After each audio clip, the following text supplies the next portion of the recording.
has expressed deep regret about what's happened. Sue Gray's run an independent inquiry to it, but obviously what we'll be looking at in Sue Gray's report is what recommendations. In 300 yards, slide right onto Causeway, A312. Dealt with and changes made. Nick Ferrari at breakfast. Back this morning from 7. Listen on your radio and on Global Player, LBC. Leading Britain's conversation, LBC. Tonight with Andrew Marr. Take the next right onto Causeway, A312. We've talked about what today's big announcement means for individuals and the economics of it. So let's turn to the politics. I'm joined in a moment by... Continue on A312 for 1 mile. And he wants Mr. Sunak to come and answer some further questions about it all. But meanwhile, the biggest embarrassment, I suppose, for the Conservatives is that they have snaffled what was a Labour idea. Rachel Reeves, the Shadow Chancellor, in one of her strongest performances, had a good wallow in that. After today's announcement, let there be no doubt about who is winning the battle of ideas in Britain. It is the Labour Party. Mented Tory MPs, reminding them of all the arguments they had used in the past against a windfall tax. There were plenty of them, and she concluded with this. Then they said that a windfall tax would be unconservative. So unconservative, Madam Deputy Speaker, that Margaret Thatcher, George Osborne, and now this government are doing exactly that. Now, Mel, I know that you yourself have been in favour of a windfall tax for a while, but you and your colleagues must have been squirming a little bit at that, because she was quite right to have used argument after argument after argument against this terrible windfall tax, and now we've got one, and a big one. Well, it was great theatre for Labour, and to be fair, I mean, that's what the opposition will do. But I think it's going rather further than Labour were suggesting. So it's quite a large tax. It's broader than they were suggesting. Tracy is suggesting it's twice as big as what Labour could be of that sort of order, 5 billion. I think Labour suggested about 2. And of course, there is this incentive for investment, I think, is a critical distinction between the various ideas. But look, there's no getting away from it. It is a windfall tax. We are in exceptional circumstances at the moment. And what he's been able to do with that money is really help the lower income households in a very significant way. And it was interesting to hear the comments from your guest from the Citizens Advice Bureau on that just now. And of course, I suppose the other side of the argument is, although Labour were jubilant today and they were enjoying their moment with a U-turn, you have, as the Conservatives, stolen their biggest and most popular, clear policy. Some people say almost the only policy the public understands. In a sense, I was going to say you've shot their fox, but I don't terribly like these sanguinary, bloodthirsty hunting metaphors in politics these days. We're much more advanced than that. So you could say you've stolen their clothes.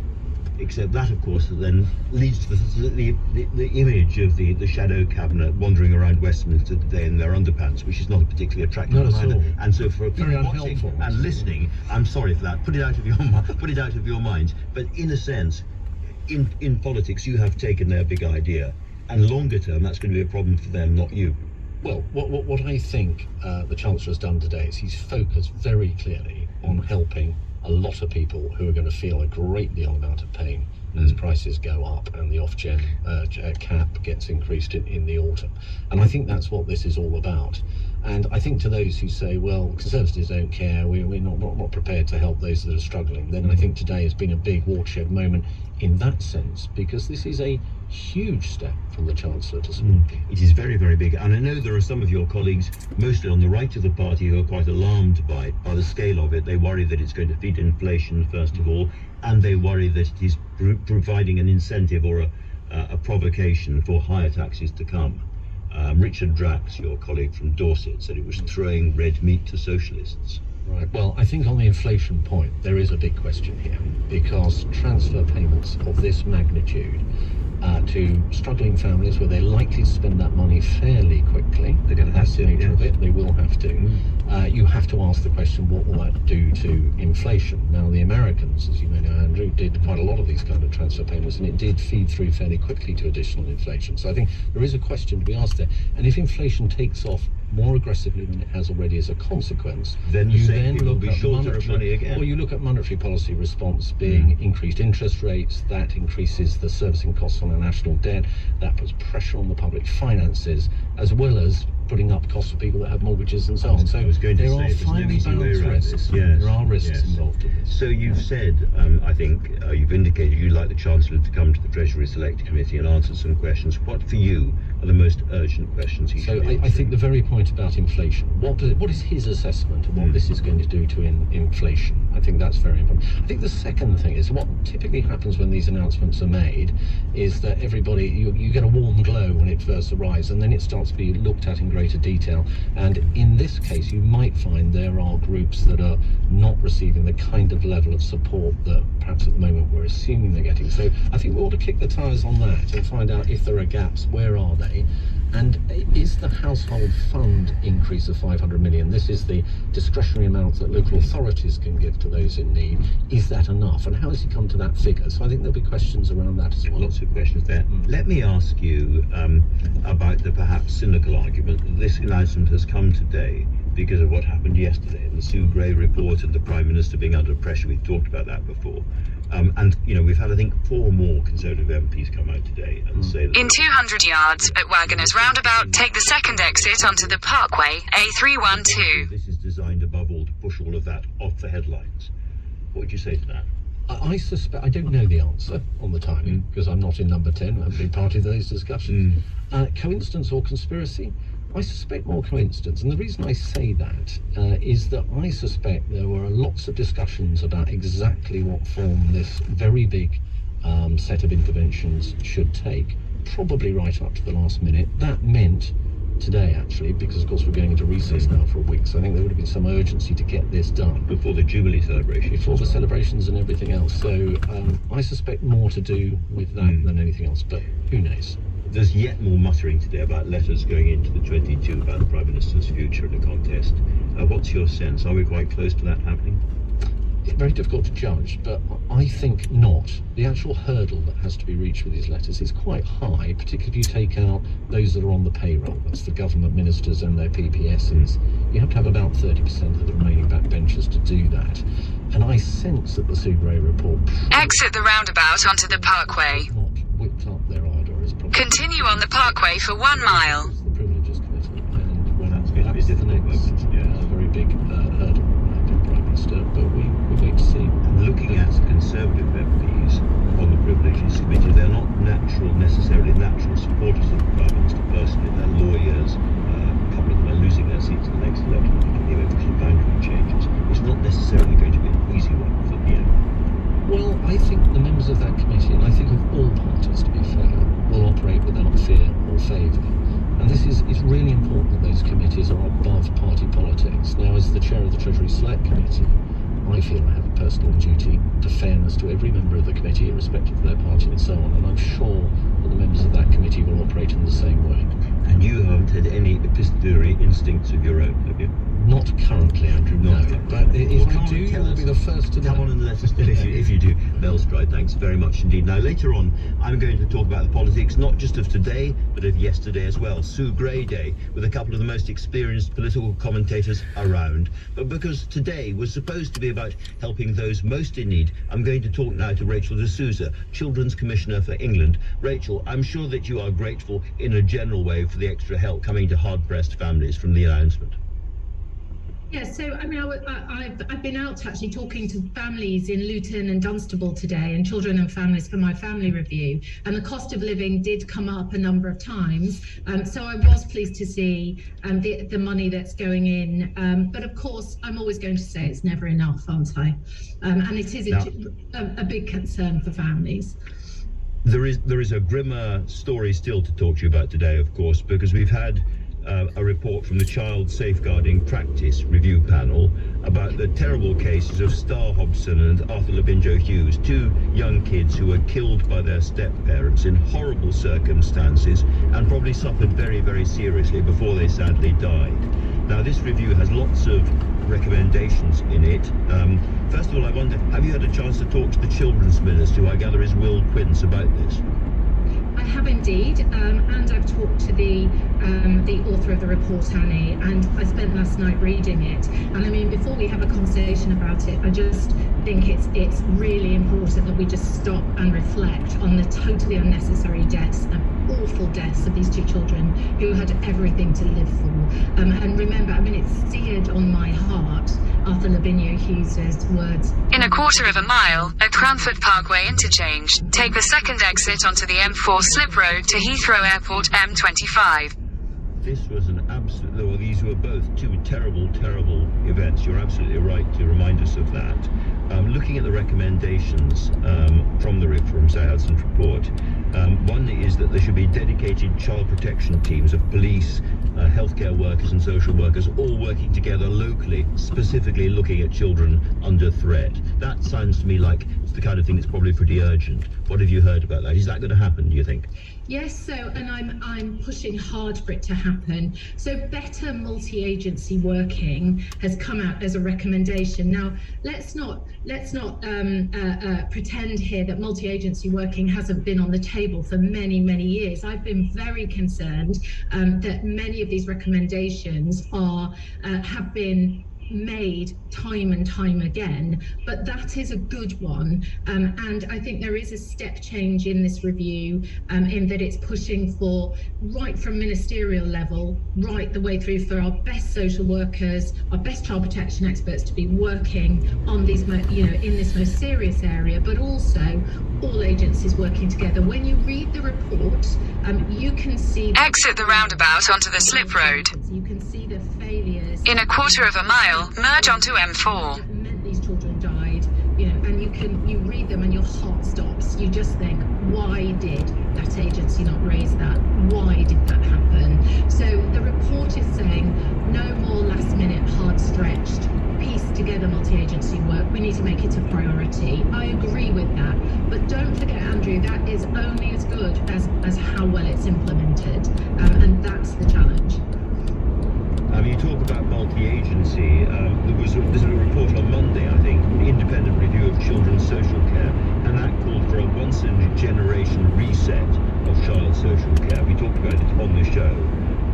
And the author of this new report says that each professional has essentially got one part of the jigsaw, and it's important to put everybody in. Again, we talked about money all the way through today's show, but this is another area which is going to need more investment, frankly, more social workers. Yeah, but it needs more than money. We need to be spending money efficiently. Yes, putting money in, but this is about culture change. It's about leadership. I mean, if we had seen the right levels of professional curiosity and the right leadership cultures, in the areas where these children died, I think we may well have been able to stop it. Now, what I can say to you is that in a number of areas in this country, we have excellent services with a great culture, and we have social workers delivering and being supported to deliver. Now we need everyone to be as good as the best. So my challenge is to ministers to say, don't leave in charge, central government, the people who, the same thinking and the same processes that led to this happening for years. We need significant change. And you asked me if I've spoken to the minister. Yes, I have. I've spoken to Walkwitz and talked to him about taking ownership of this. He assures me he wants to do it. I am going to be there challenging him all the way. I want to see real change. This is children's lives. Okay. Rachel, two very important injunctions there. Learn from the best and always have curiosity. Thanks very much indeed for joining us, Dame Rachel D'Souza. Coming up, we're going to be hearing from LBC's Westminster editor Ben Kentish about how well the Metropolitan Police did in defending their much criticised, I would say rightly criticised, investigation into those Downing Street parties. And I'll be hearing from a wonderful comic about why people go into politics in the first place. You're listening to Andrew Marr, and Amelia Cox has your news headlines. The chair of the Treasury Select Committee has told LBC the government's windfall tax will go further than Labour's proposals. Speaking on Tonight with Andrew Marr, Mel Stride says he believes the announcement coming a day after Sue Gray's report is likely a coincidence. Oscar-winning actor Kevin Spacey has been charged with 4 counts of sexual assault in the UK. The claims by 3 men are alleged to have taken place between 2005 and 2013. And a British toddler has reportedly drowned in a pool in Spain. A local newspaper says the 19-month-old died yesterday in a private pool around 16 miles from Alicante. LBC weather, dry and clear for much of England and Wales tonight. Some isolated showers in northern England, Northern Ireland and southern Scotland. A low of 6 degrees. This is LBC. LBC.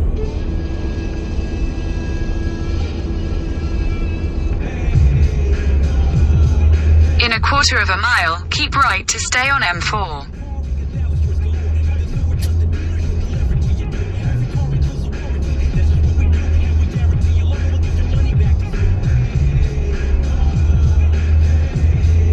Whether you'll buy online or through our trusted dealers, feel good your way with Hey Car. T's and C's apply. Keep right to stay on M4. Vodafone. Get the Oppo Find X5 Pro 5G with 5 times the data. Yes, that's right. 5 times the data. That's worth celebrating. A huge 250 gigs for only £46 per month plus £49 upfront. Go online or install. Vodafone, the UK's reliable award-winning network. CPI plus 3.9% annual increase ends 7th of June, subject to device and airtime plans, credit check eligibility, coverage and terms. Info at vodafone.co.uk. Credit by Vodafone. Hi, Nick Knowles here. These days we're all concerned with the rising price of energy and how to be more sustainable. But the team at Euronics have got some great solutions. Like, did you know induction hobs are more energy efficient because heat is delivered directly into the pan? Choose from brands like Blomberg and Neff. And with over 600 Euronics stores nationwide, you can just pop in or give them a call. For great local service, just ask. Euronics. Heard about MagPie, the vegan pie truck that needed a bit of help from GoDaddy? One day the owners are like, this business hasn't reached its potential. And the other one goes, we need a bigger piece of the pie. And then it hits us. We need GoDaddy. Look, we can get a domain name and create an online store so we can sell to more customers. Now they've gone from serving a couple of pies to flogging nationwide. And now everyone's like, vegan pies are the new thing around here. Wait, no me. For all the help and tools you need to grow online, GoDaddy. This is LBC Tonight with Andrew Marr.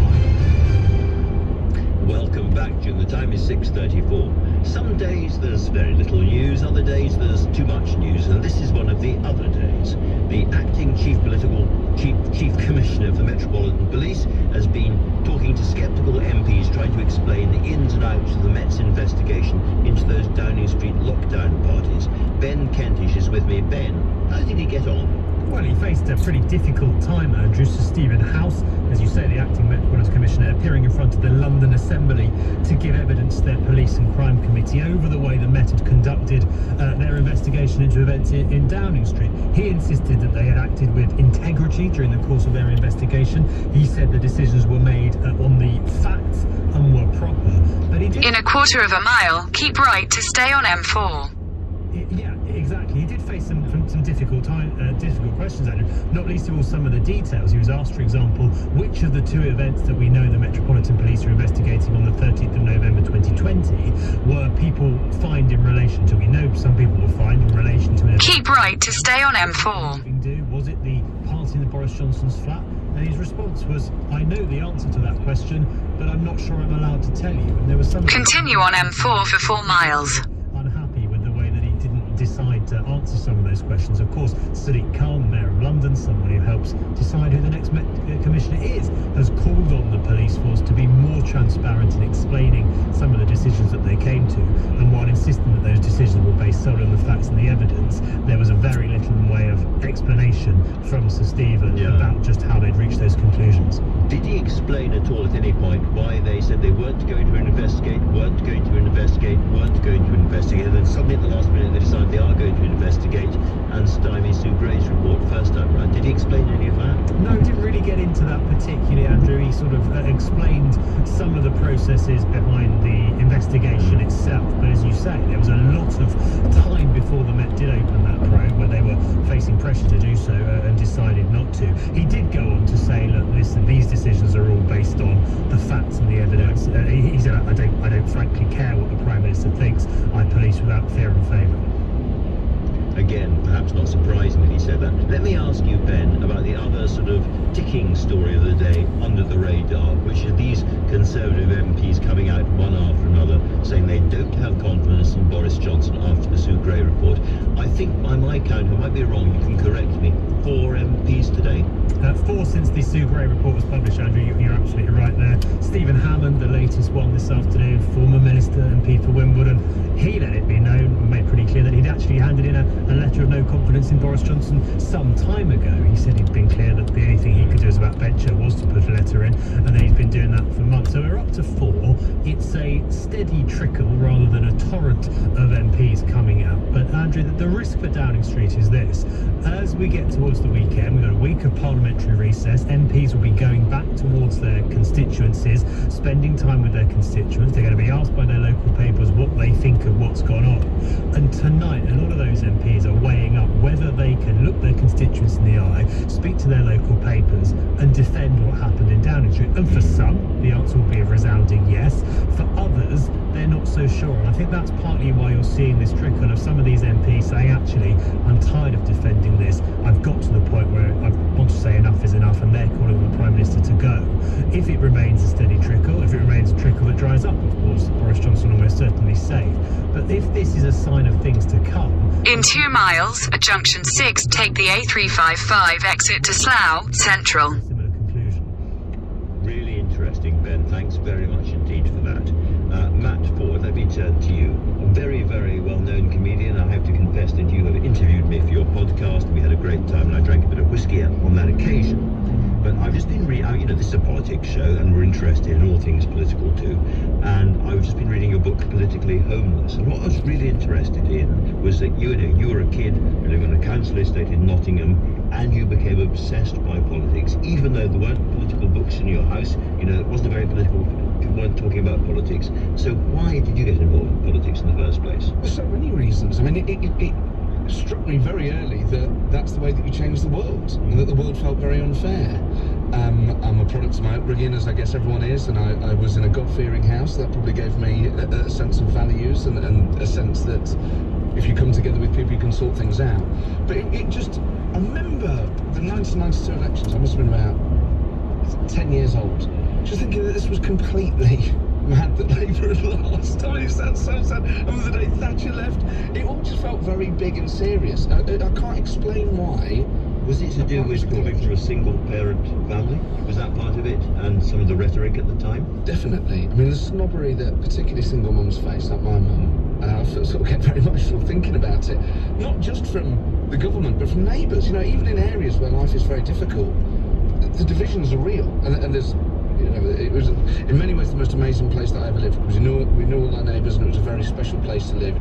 Lots of warm, happy memories. But equally, at that time, and I always think of this whenever people are divided along racial grounds, or when we talk about immigration, when we talk about sexuality and things, a lot of people actually don't live in areas where they have to suffer the humiliation face to face and the judgment of their neighbours, often in a very violent way.